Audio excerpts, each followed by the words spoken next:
Navro'z Sharq xalqlarida yangi yilning boshlanishi, yangilanish, yasharish ayyomidir. Bunday palalarda insonlar yangi orzu niyatlar qiladi.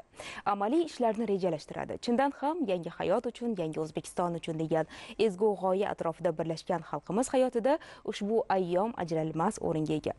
Prezidentimizning Navro'z umumxalq bayramiga bag'ishlangan tantanali marosimdagi nutqida ta'kidlanganidek, mana shu quvonchli kunlarda ona zaminimiz, jonajon O'zbekistonimiz bamisoli ulkan va muhtasham bir saylgohga aylanmoqda. Mamlakatimizning barcha hududlarida el yurtimiz sayl tomoshalar o'tkazib, Navro'zni shod-xurramlik bilan kutib olmoqda. Nukus shahridagi Bedaq nomidagi Qoraqalpoq davlat akademik teatri oldida va do'stlik kanallari atrofida bo'lib o'tgan bayram ham bir-birini sog'ingan qalblarni bir joyga chorladi. Hamyurtlarimiz tilaklarida, tabrigiy izhorida, yurt tinchligi, inson qadrini ulug'lashga qaratilgan islohotlar bardavomligiga ishonchini anglash qiyin emas. Bayram tantanasida Qoraqalpog'iston Respublikasi Jo'qorg'i Kengashi raisi so'zga chiqib, yig'ilganlarni shodiyona bilan tabriklab, o'zlarining eng ezgu niyatlarini bildirdi. Yangi O'zbekistonning taraqqiyot yo'lida yuksaklik bilan o'sib borayotganini, rivojlangan davlatlar qatorida munosib joy olish uchun qat'iy qadamlar qo'yilayotganini alohida e'tirof etdi. Keyfiyatlar juda yaxshi.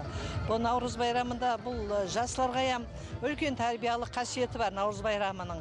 Mana ko'rib turganingizday, jayilib atgan ko'rgizmalarimizda milliylikni savlalendiradi. Milliy kiyimlar, qari uylarning ishlarini ko'rsangiz, stol jasalib, o'sha bugungi bayramning san'at-san'atini keltirgan stollarni ko'rib ham o'zingga bir zavq olasan.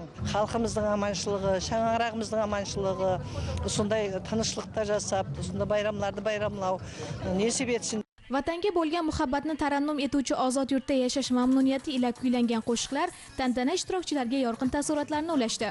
Har bir qalbda bayramning shunchaki kuzatuvchisi emas, ishtirokchisi bo'lish istagi uyg'ondi.